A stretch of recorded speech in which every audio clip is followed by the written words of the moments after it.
Hello guys, welcome back to our channel. तो आज की कहानी है आर्य कॉलोनी की। मुंबई का आर्य कॉलोनी एक ऐसा इलाका है जहां शांति और सुकून का माहौल होता है, लेकिन रात के अंधेरे में यहाँ एक भयानक और रहस्यमयी घटना ने विक्रम और रीना की जिंदगी को उलट-पुलट कर दिया। जयपुर से आए विक्रम और रीना ने मुंबई में एक नया जीवन शुरू करने की सोची थी, लेकिन जिस रात उन्होंने नए घर में कदम रखा, वो रात उनके लिए एक डरावनी और अविस्मरणीय यात्रा का आरंभ साबित हुई। विक्रम और रीना हाल ही में जयपुर से मुंबई के आर्य कॉलोनी में शिफ्ट हुए थे। विक्रम एक सीनियर मैनेजर था और रीना एक स्कूल में टीचर थी। दोनों ने सोचा कि मुंबई में आकर नया जीवन शुरू करेंगे, लेकिन आर्य कॉलोनी में कदम रखते ही उन्हें समझ में आ गया कि उन्हें एक अजीब चुनौती का सामना करना पड़ेगा। उनके नए घर की दीवारों में एक पुराना और सुस्त माहौल था। विक्रम और रीना ने सोचा कि एक बार घर को अच्छे से साफ कर लिया जाए तो सब ठीक हो जाएगा।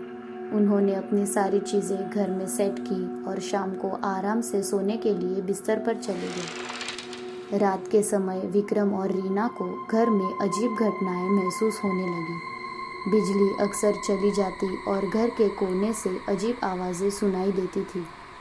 विक्रम ने पहले सोचा कि ये बस पुराने घर के कारण हो रहा है, लेकिन अब रात के दरवाजे खुद ब खुद खुलने और बंद होने लगे तो उसका डर बढ़ गया। रीना को हर रात बुरे सपने आने लगे।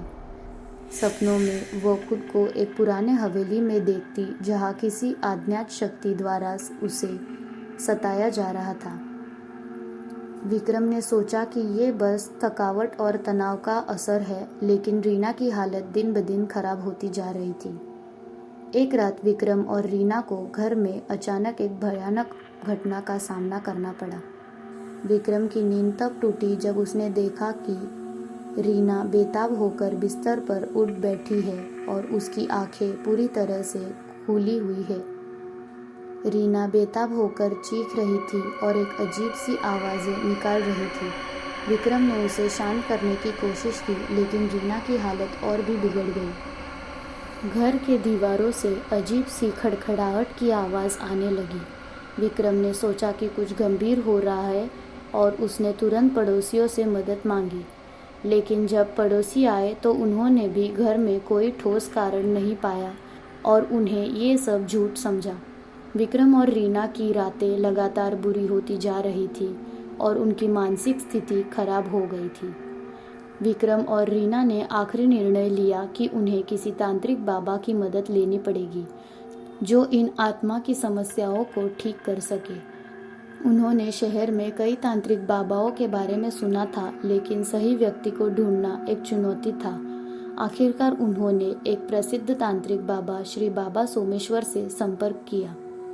श्री बाबा सोमेश्वर, जो इस क्षेत्र में आत्मा और भूतिया घटनाओं को सुलझाने में फेमस थे, उन्होंने विक्रम और रीना से उनके अनुभव के बारे में सुना। बाबा ने उनकी परेशानियों को ध्यान से सुना और फिर घर का निरीक्षण करने का निर्णय लिया। बाबा ने बताया कि इस इलाके में कई वर्षों पहले एक भयानक घटना घटी थी और अब भी कुछ आत्माएं भटक रही है। श्री बाबा सोमेश्वर ने घर में एक विशेष अनुष्ठान और पूजा का आयोजन किया। उन्होंने घर के चारों ओर विशेष तंत्र मंत्र पढ़े और एक पवित्र चक्र बनाया ताकि आत्माएं बाहर न आ सके। उन्होंने पूजा के दौरान विभिन्न धार्मिक ग्रंथों का उपयोग किया और एक विशेष यंत्र को स्थापित किया। जब बाबा ने अनुष्ठान शुरू किया तो विक्रम और रीना ने देखा कि घर में अजीब सी हलचल शुरू हो गई थी। दीवारों पर रहस्यमय चित्र बनने लगे और अजीब सी आवाज़ें सुनाई देने लगी। बाबा ने इस सब का ध्यानपूर्वक निरीक्षण किया और समझाया कि ये सब आत्माएं की प्रतिक्रिया है, जो उनकी पूजा और तंत्र विधियों को प्रतिक्रिया दे रही है। बाबा ने एक विशेष तंत्र विधि के जरिए आत्मा से बात करने का प्रयास किया। आत्मा ने बताया कि वो एक महिला थी जिसका नाम साक्षी था।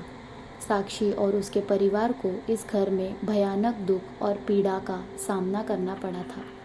उसके पति ने घर के कर्ज के कारण आत्महत्या कर ली थी और साक्षी ने भी अपने जीवन को समाप्त कर दिया।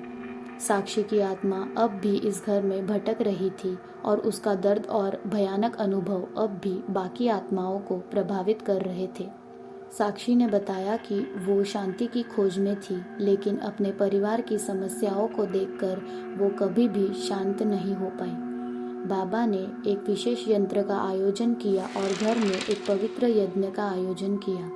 उन्होंने पूरे घर को शुद्ध किया और आत्माओं को शांति देने के लिए विशेष मंत्रों का जप किया। जैसे ही बाबा ने तंत्र विधियों का पालन किया, विक्रम और रीना ने महसूस किया कि घर का माहौल धीरे धीरे ठीक हो रहा है। जैसे जैसे बाबा ने पूजा और तंत्र विधियों का पालन किया, विक्रम और रीना की स्थिति में सुधार होने लगा। घर में अजीब घटनाएं और आत्माओं की गतिविधियां धीरे धीरे समाप्त हो रही थी। रीना की मानसिक स्थिति भी सुधरने लगी और वो फिर से सामान्य होने लगी।